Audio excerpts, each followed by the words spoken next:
La guerra en Osetia del Sur, Osos Osouras, un análisis del conflicto.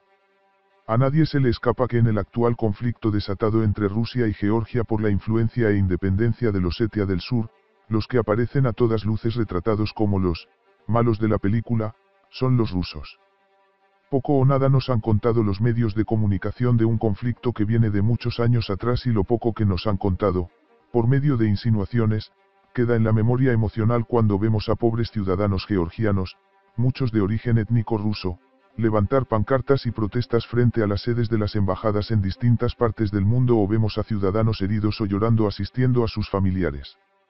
La idea de que el oso ruso, el animal salvaje que despierta de su hibernación con el hambre y la agresividad que supuestamente le ha caracterizado a lo largo de la historia, ataca, de nuevo, a un pequeño estado, a una república que lucha trágicamente por su independencia y la integridad de sus territorios está en la mente de casi todo el mundo. Me ha puesto la cabeza a que esta es la imagen que ha quedado grabada en la retina, emocional, de los españoles desde que comenzó el conflicto, al menos, desde que comenzara para la televisión. Pero, como de costumbre, la realidad guarda siempre sorpresas para los desinformados, es decir, a las personas que no han hecho el más mínimo esfuerzo en recurrir a la historia y ni siquiera a las noticias recientes sobre el conflicto ni sus protagonistas. Veamos quiénes son los protagonistas aquí. El presidente georgiano Mikhail Saakashvili llegó al poder en 2004 en unas polémicas elecciones. Tras fundar su propio partido se presenta a las elecciones presidenciales del 2003 que fueron ganadas por Shevardnadze entre acusaciones de fraude. La oposición de Saakashvili a los resultados, apoyado por Estados Unidos, hizo que surgieran protestas y manifestaciones populares masivas pidiendo la anulación de los resultados, lo que hizo que finalmente Shevardnadze dimitiera y, tras unos nuevos comicios celebrados en 2004, Mikhail Saakashvili logró por mayoría la presidencia. A finales de 2007 fue reelegido presidente tras unos escrutinios muy polémicos ante su oponente Levan Gachechiladze. Con el apoyo de Estados Unidos, que le respalda desde su inicio en la política, Saakashvili se apresuró a cortar lazos con Moscú exigiendo, antes del verano de 2006, la salida de las tropas rusas que, en misión de paz, se interponen entre georgianos y osetios desde hace años. En noviembre del 2007 Georgia sufrió un estado de excepción tras casi una semana de protestas opositoras en reclamo de la renuncia del presidente Mikhail Saakashvili, acusado de corrupción. Su capital, Tiflis, fue tomada por las fuerzas de seguridad y efectivos militares.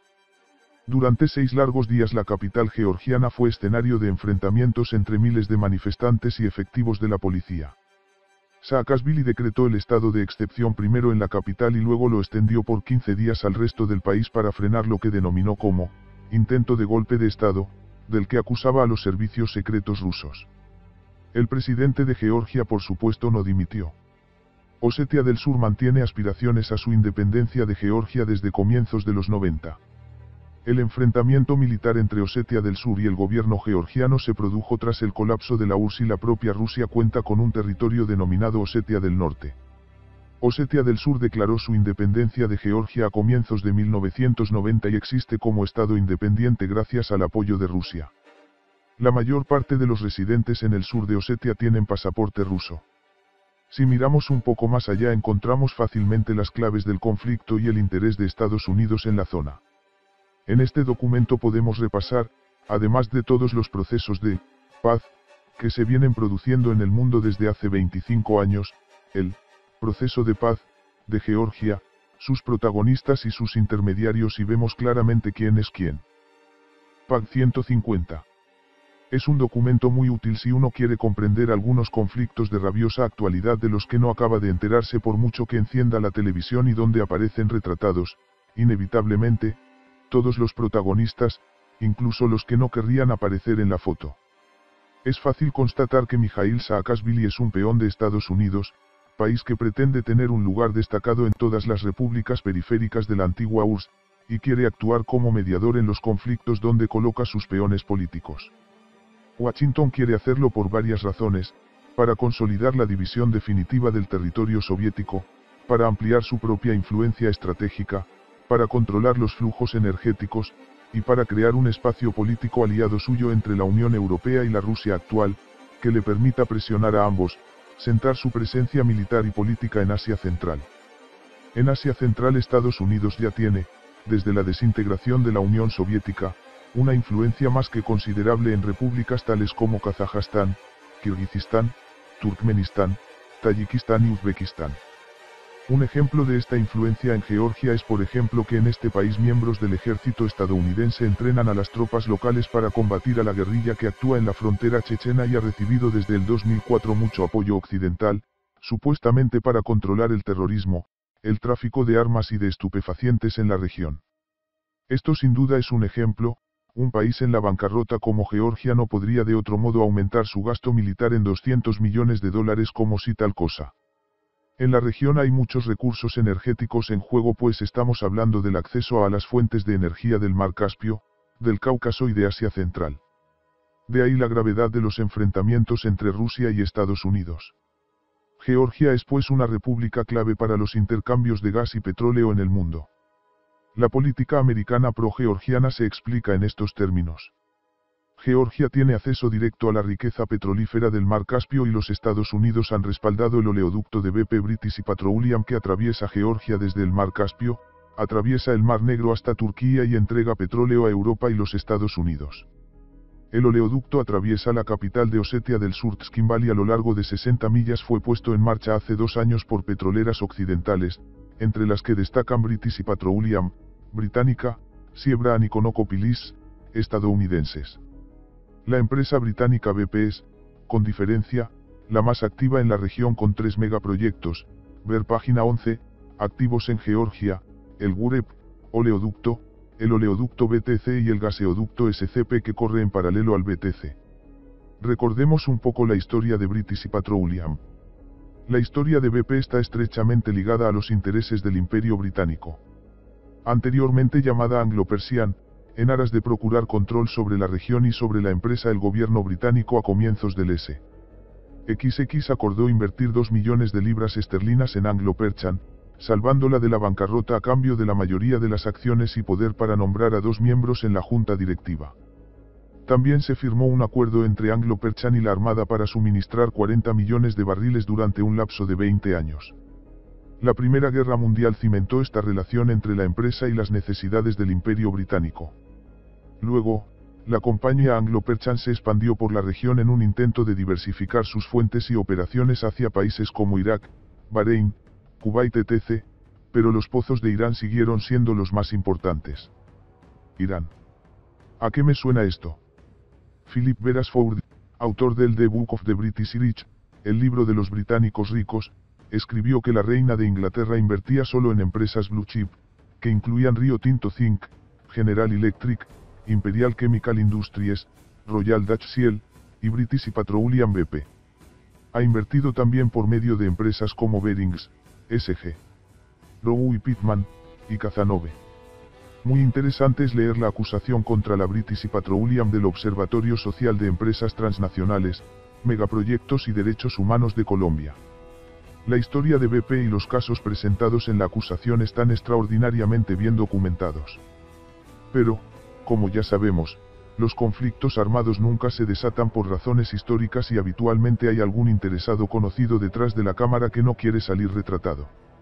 En este caso, todos los ojos miran en una dirección, a un agente de los Rothschild, George Soros. El pasado 11 de agosto, Soros mismo confirmó la donación de $1 millón a un fondo especial para pagar los sueldos de los funcionarios de Georgia. Ya ayudé al anterior presidente, Edvard Shevardnadze, a luchar contra la corrupción en el país, pero no tuvo éxito porque no se atrevió a erradicar la principal fuente del problema, el Ministerio del Interior, afirmó Soros. Pero el multimillonario aseguró que tiene ahora, mucha confianza, en que Saakashvili gane la batalla. El nuevo presidente georgiano aseguró que la ayuda de Soros es importante, porque no se puede atacar la corrupción con detenciones, sino cambiando el sistema y para eso necesitamos dinero para pagar sueldos más altos a los funcionarios y que puedan resistir tentaciones. Necesitamos más claridad aquí. Un especulador financiero sin escrúpulos como Soros financiando los sueldos de los funcionarios georgianos por la confianza que le da el presidente.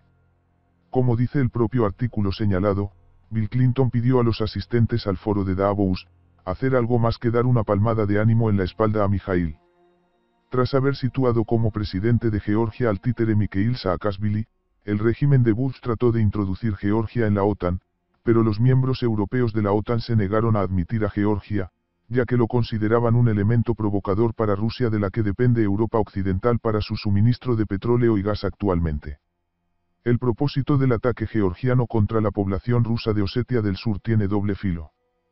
Por un lado, convencer a los europeos de que Georgia debe ingresar en la OTAN lo más pronto posible para que las agresiones de Rusia no vuelvan a repetirse, y por otro, realizar una limpieza étnica de Osetia del Sur contra su población rusa.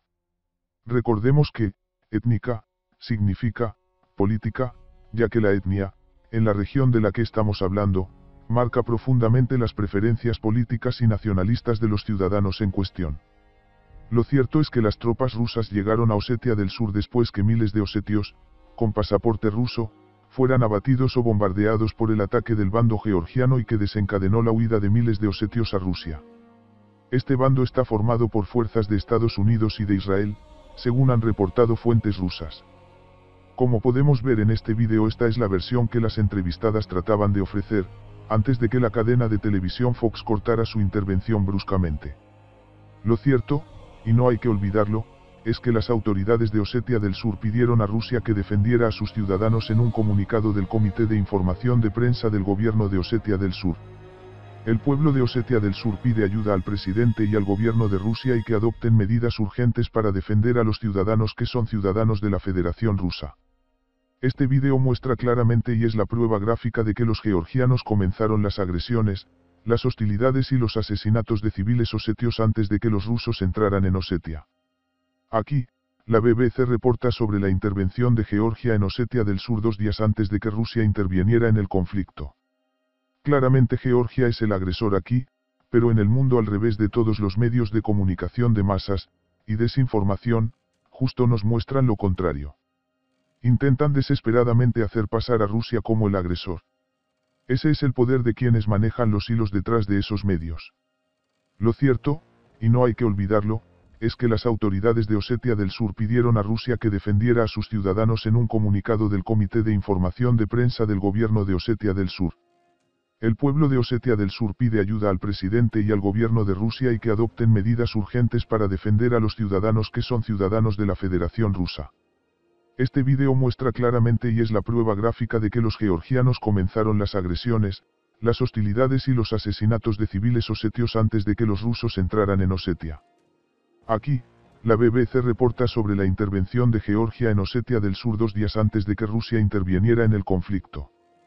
Claramente Georgia es el agresor aquí, pero en el mundo al revés de todos los medios de comunicación de masas, y desinformación, justo nos muestran lo contrario. Intentan desesperadamente hacer pasar a Rusia como el agresor. Ese es el poder de quienes manejan los hilos detrás de esos medios.